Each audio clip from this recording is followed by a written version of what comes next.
জামালপুরের মেলান্দহের মাহমুদপুর হাবিবুর রহমান ডিগ্রি কলেজের অধ্যক্ষের অনিয়ম ও দুর্নীতির প্রতিবাদে পদত্যাগ চেয়ে মানববন্ধন ও বৃক্ষ মিছিল করেছে সাধারণ ছাত্রছাত্রীরা।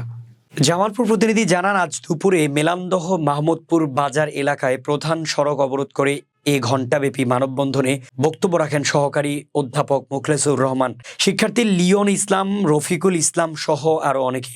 এ সময় বক্তারা হাবিবুর রহমান কলেজের অধ্যক্ষ মুস্তাফিজুর রহমান মুক্তার অনিয়ম ও দুর্নীতির প্রতিবাদে কলেজের অধ্যক্ষ পদ থেকে পদত্যাগ ও অর্থ আত্মসাৎ এর দায়ে তার দৃষ্টান্তমূলক শাস্তির জোর দাবি জানান তারা।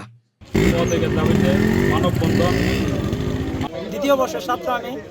আমাদের মানববন্ধন